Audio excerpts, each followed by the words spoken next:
Over the years, Arsenal have had some incredible left-footed players: Robin van Persie, Mesut Ozil, Martin Odegaard, Jack Wilshere, just to name a few. But before all of them, like way before all of them, a certain Irish talent lit up Highbury. His name, Liam Brady. Brady! A brilliant goal by a brilliant player.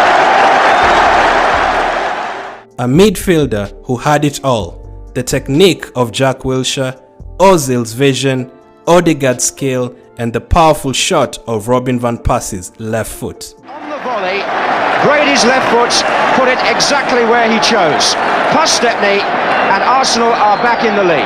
And nobody deserves to score more than Brady, who for me, once again, has been the man of the match. Brady was Arsenal's player of the season 3 times in the late 70s and was the first foreign player to win the PFA Players Player of the Year award. He was good. But how good, you ask? Well, let's find out. Liam Brady was born in Dublin, Ireland, into a footballing family. His great uncle and his brothers all played professional football. Brady moved to England in 1971, joining the Arsenal youth team at 15.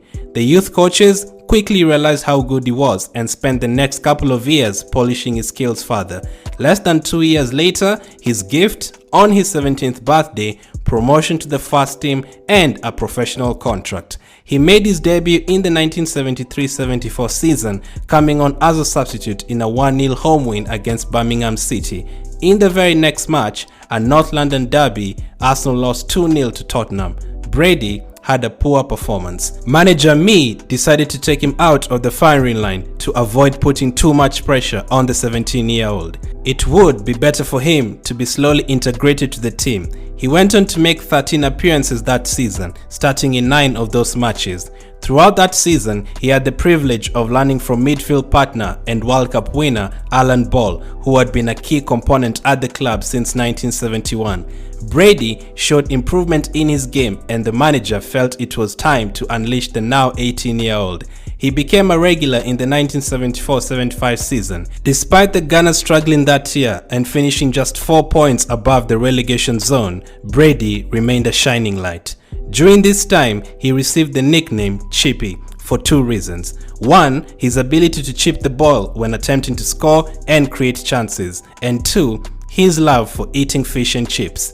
For the next couple of seasons, Arsenal battled relegation, but Brady continued his rise, often being the difference. His quick thinking and quick execution made him stand out from the rest of the team. With that said though, opponents would always try to stifle his attacks, and with Brady being kept quiet, the team struggled. Let's not forget he was still quite young. He still managed to score winning goals against the likes of Birmingham and Sheffield United. Arsenal appointed manager Terry Neal ahead of the 1976-77 season. Don Howe also joined as coach, both of them former Arsenal players. These appointments saw Brady take his game to the next level. The signing of Malcolm MacDonald, who joined up with Stapleton, and Brady in the attacking line escalated Arsenal's game. Brady, that's a beautiful goal! Liam Brady, his second and Arsenal's second. Terry Neal's side improved their goal tally by 17 and finished 9 positions higher than the previous year. Brady continued to provide numerous assists for the forward players. He was tough to keep up with. He was quick and easily glided past his opponents, and in the final third, his vision and technique would allow him to create several chances. When that option wasn't available, he would use his strength and balance to keep running, and when the space opened up, he would blast the ball past the keeper. The next season, his attacking contributions helped Arsenal to a top 5 finish, the first time we achieved that in 5 years. We also reached the semi-final of the League Cup and lost 1-0 in the FA Cup final to Ipswich.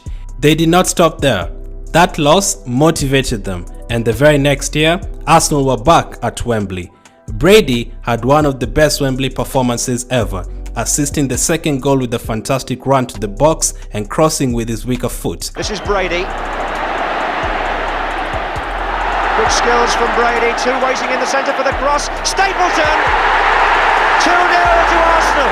Stapleton scores. That goal put Arsenal 2-0 ahead. Man United managed to get themselves back into the game to make it 2-2. But with just 1 minute of normal time remaining, Brady started a move in midfield which ended with Alan Sunderland scoring an 89th minute winner to win Arsenal the FA Cup. By this point, he was Arsenal's most talented player and one of the best in the entire league. You know what? Scratch that last bit. He was definitely the best player in the league, and his fellow professionals agreed, voting him the PFA Players Player of the Year. Sadly, he announced he would be leaving Highbury at the end of the following season. Everyone was shocked and saddened, but determined to give Brady a great send-off, one more season and hopefully a trophy or two. Brady continued where he left off, leading the Gunners to a third consecutive FA Cup final and a European Cup Winners' Cup final. Arsenal lost both finals narrowly, 1-0 and 5-4 on penalties, but Liam's performances were out of this world. One particular one stood out: the semi-final against Juventus, controlling both games and guiding Arsenal to a 1-0 victory in the second leg in Turin, a ground where Juventus hadn't lost in Europe for quite a while. Juve was so impressed with Brady, they signed him that summer. He went on to win 2 Serie A titles with the Old Lady before spending 2 years with Sampdoria, 2 years with Inter, 1 with Ascoli, and finally 3 with West Ham back in England. Brady enjoyed success in Italy, but Arsenal didn't recover after his departure, not winning a trophy up until 1987. Terry Neal was never able to replace the genius of Brady. He rose to the challenge at a very young age, carried Arsenal through a couple of relegation scares in the mid-70s, and was part of a very talented squad under Terry Neal, who reached 4 finals in 3 years. Something I skipped over earlier is that he missed his penalty in the Cup Winners' Cup final, a sad way to end his Arsenal career. He is regarded as one of Arsenal's all-time greats and one of the best ever Irish footballers. He was voted Arsenal's Player of the Season in 3 of the 7 years he was at Highbury: 1975-76, 1977-78, and finally in the 1978-79 season, as well as being included in the PFA Team of the Year in his last 3 seasons with the Gunners. His talent was one of a kind.